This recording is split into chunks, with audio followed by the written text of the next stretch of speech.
Hello friends, நான் உங்கள் GGS. நான் ஒரு எஜுகேஷனிஸ்ட். நான் நிறைய வீடியோக்கள் போட்டிருக்கேன் கல்வி சம்மந்தமாக.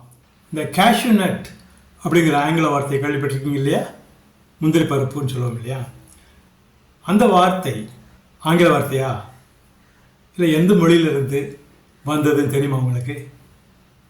இது ஒரு அரிய தகவல். முந்திரி பழம் பார்த்துருக்கீங்களா? ஆங்கிலத்தில் கேஷ்யூ நட்டுன்னு சொல்லுவாங்க. கேஷ்யூ நட்னா ஆக்சுவலாக அது முன்னால் உள்ள முந்திரி கொட்டை தான் கேஷ்யூ நட்டு. அதுக்கு ஒரு பழம் இருக்குது, சிவப்பு கலரில் எல்லோ கலரில் இருக்கும், அதுதான் முந்திரி பழம். அப்போ அந்த கேஷ்யூ நட் அப்படிங்கிற பேர் எப்படி வந்துச்சுன்னு பார்க்கலாமா?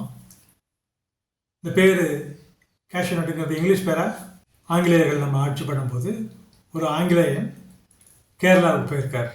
அங்கே ஒரு வயதான அம்மா முந்திரி பழங்களை விற்றுக்கிட்டு இருந்துச்சு. இவர் போய் வாட் இஸ் திஸ்ன்னு கேட்டார். அதாவது இது என்ன அப்படின்னு கேட்டார். என்ன பழம் அப்படின்னு கேட்டார்.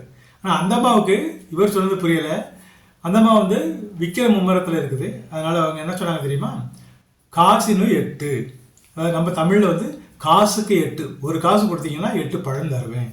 அது மலையாளத்தில் காசினு 8. நம்ம காசுக்கு 8ன்னு சொல்கிறோம். அவங்க மலையாளத்தில் காசினு 8. அப்புறம் இந்த பிரிட்டிஷ்காரர் என்ன பண்ணார்னா, அப்போ இந்த பழத்தினுடைய பேர் கேஷ்யூ நட்டுன்னு எழுதிட்டார்.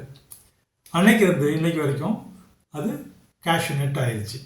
கேஷ்யூ நட், முந்திரி பழம். ஆக்சுவலாக அந்த முந்திரி பருப்பு தான் கேஷ்யூ நட்டு. சரியா? இது எப்படி வந்துச்சுன்னு பார்த்தா மலையாளத்துலேருந்து வந்தது. இந்த வேர்டு கேஷ்யூ நட்டுன்னு, கேஷ்யூனு 8 அப்படிங்கிறது மலையாள வார்த்தை. தேங்க்யூ.